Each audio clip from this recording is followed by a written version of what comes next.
So what are our top 10 rogue decks for Chaos Origins? Now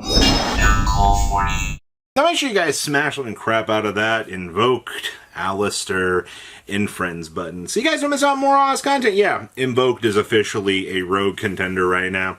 And this deck, I've seen some fun stuff. We've already been testing this out with Shaddolls, which, you know, Alistair being able to fuse into Conflux. We can also, you know, Invocation into Winda because Shaddol plus a Dark Monster. There's a lot of fun variations you can do with this. But also, I mean, Alistair just got an entire rework himself, you know.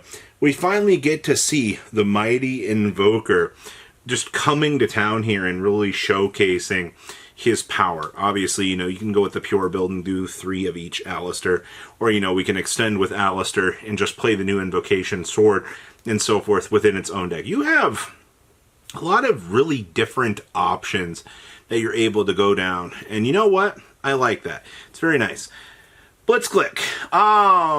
This deck is really weird right now. I think Blitzclique needs a meta to kind of stabilize itself right now.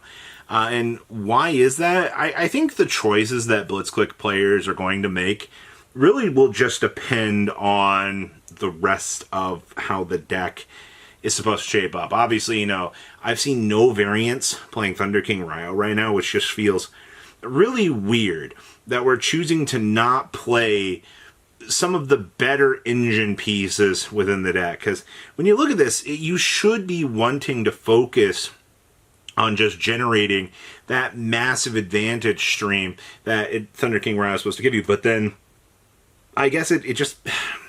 Players don't like playing cards that conflict with their engines right now, which is so stupid. But alright, but Blitzclique needs more time to be figured out. And I think when it does reach that point, it'll be really good. Clown Crew. We now have one of the missing pieces. I think we just got the Link Monster, Drish, to be able to help out the consistency for this deck a lot more. And honestly, just having kind of a generic cleanup for Link Monsters is actually kind of funny. Clown Crew has remained one of the more budget-friendly decks within the competitive space, too, because they did everybody a favor when they printed this deck. They said, hey, we want Clowns to be a pretty competitively cheap deck, and at the same time, I mean, it's about as competitive as you're going to get in the scale of, you know, a decent rogue deck. But also, I mean, you can still play Sphere Mode in it as a tech choice to Sphere Mode during your opponent's turn through the effect of the Clown Crew monster. Yeah, you can actually do that. Read the wording on Sphere Mode as to it still being able to do the method for that. But a lot of people still don't understand what makes this deck good. It's control. Radiant Typhoon. You know, this deck decided that it wanted to start playing speedoid cards in it. And you know what? I'm okay with that. I'm okay that being able to combine 2 wind monsters together makes what? The Rubber Band Shooter, or the Link 2, the Speedroid, that brings out Daiduko, and I think Car Turbo was one of the more recent versions that I was seeing being tossed around out here for extra deck special. And it also, I mean, who would have thought, right?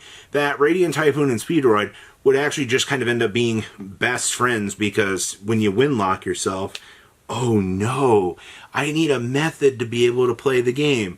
Well, that's what you get. You get a nice little overlay of consistency to be able to bridge and work very, very nicely. So, I'll take that. I appreciate a nice, hopeful work together in exchange for this deck.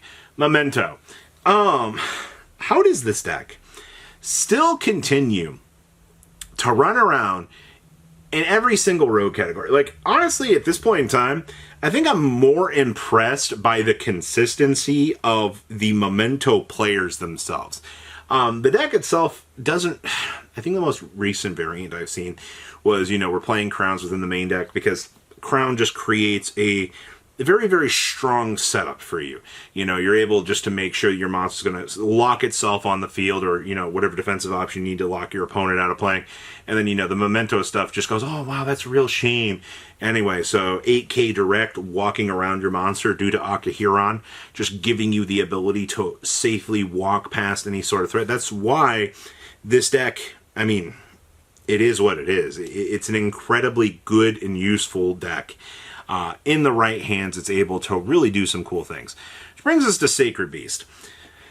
Looking at how Sacred Beast is right now, I mean, you can cheat out Thunder Dragon Colossus. You have multiple branches of craziness. We can use Far to protect our field spell, which, by the way, with Ghost Ogre possibly ramping up play within the format, you're going to need that Far Out protection a little bit more. The only problem that I've had with Sacred Beast is the deck, it feels very fragile.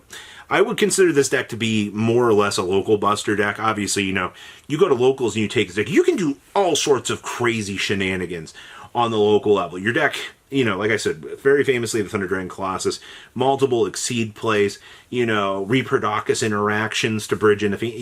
The world is your oyster for what you want to be able to do with this deck. Just, you're going to have to figure out the best play lines for you as a player to really kind of make this work. But yeah, I think it's very much the local buster deck. Anycraft.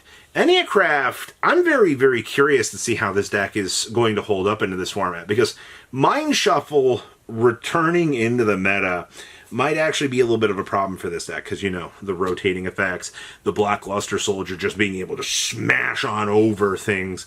There is the argument, you know, for the locking down of the monsters could be a little bit of an issue. It's really just going to depend on where the initial deck itself is going to lie, just for control.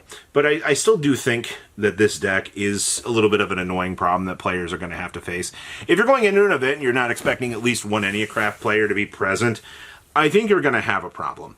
I think your game plan is going to be very fragile, and if, you know, you do run into one of the flippy control Pac-Man players, I'm calling Anycraft Modern Pac-Man, I think you're going to have just a terrible matchup overall. Cristron. So I saw a really cool pile pop up with the new Boss Rush cards. Well, it was a little bit of Boss Rush, but it's playing like the new gray monster that is able to pop a machine and itself to basically pivot on into, you know, the Cristron package. Say no more. I like that. I like that suddenly we can build a couple of cards into our Cristron deck, and the deck can be a little bit more consistent. Now, is this going to be good on paper? Is this going to be consistency? You know, are we going to see something consistent with this? I don't know, honestly. And I'm okay with that. Cristron, I think a lot of people have given up on this deck, which is kind of sad. I don't necessarily think that the deck is dead, per se, but it is definitely lost a lot of its consistency. So to be focusing more on the pure Cristron side of things, it is a little bit up there. And then we have Yummy. I mean, does this deck ever actually leave?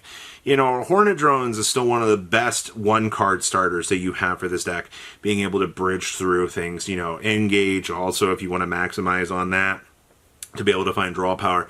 It's just the end board that the Yummy deck ends on isn't really great. That's why you usually look to the Fiendsmith package as a supplemental package, just kind of patch up the natural flaws that the deck actually has. And I do think underneath the right circumstances, it can still do decently well. I would not be surprised, as you know, we head on into the NAWCQ, maybe a top 64 Yummy appearance. Because the deck, while it is still very fragile, it still goes into certain matchups, and it still just donks on people. I mean, we could see another pile variant come out with this, but we need to be patient and see where the developments are going to go. And that brings us to Lunalight. I mean, this deck is still kind of the angry boogeyman in the room, right? This deck still puts up the big towers monster.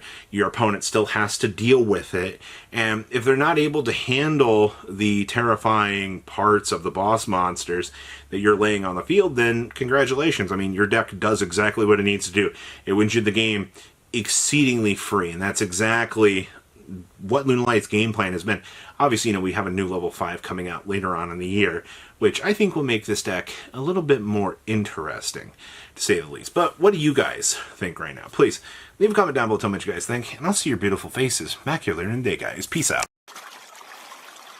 Patrons, thank you.